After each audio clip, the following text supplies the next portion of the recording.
Hello बच्चों, आइए इस प्रश्न को पढ़ते हैं। किसी असमान त्रिज्या वाली नली में जल बह रहा है। नली के प्रविष्टि तथा निकासी सिरों के त्रिज्याओं का अनुपात 3/2 है। नली में प्रविष्ट करने वाले तथा बाहर निकलने वाले जल के वेगों का अनुपात होगा।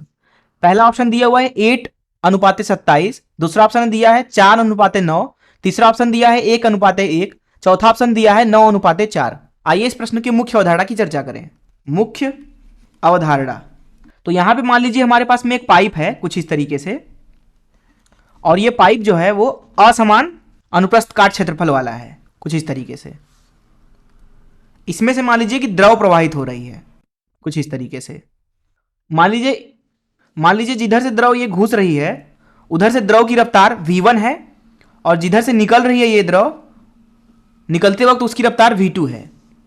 मान लीजिए इधर का जो अनुप्रस्थ काट क्षेत्रफल है वो a1 है, और इधर का जो अनुप्रस्थ काट क्षेत्रफल है वो a2 है। तो अब हम मान लेते हैं कि जो यहाँ पे द्रव प्रवाहित हो रहा है वो आदर्श द्रव है।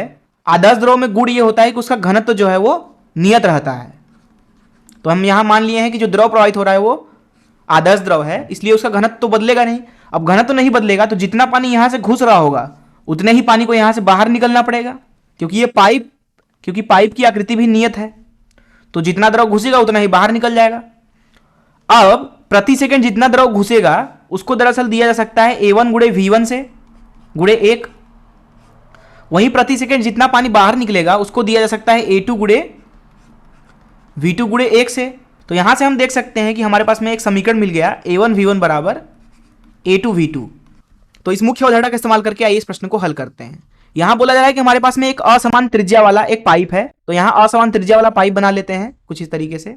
अब मान लेते हैं कि जो ये पाइप है वो बेलनाकार है। इधर वाला जो पाइप का हिस्सा है उधर की त्रिज्या मान लेते हैं कि r1 है, और इधर का त्रिज्या मान लेते हैं कि r2 है।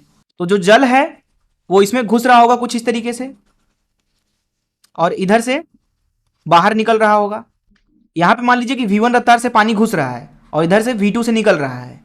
तो हम पुनः लिख सकते हैं मुख्य अवधारणा से कि a1 v1 जो होगा वो बराबर होना चाहिए a2 v2 के। अब जो a1 होगा वो दरअसल पाई r1 का वर्ग होगा, यहां गुणे v1 बराबर a2 को लिख सकते हैं पाई r2 के वर्ग गुणे v2 के बराबर। अब यहां पाई से पाई कट जाएगा दोनों तरफ से, तो यहां से लिख सकते हैं कि जो v1 और v2 का अनुपात होगा वो हो जाएगा r2 भागे r1 के वर्ग के बराबर।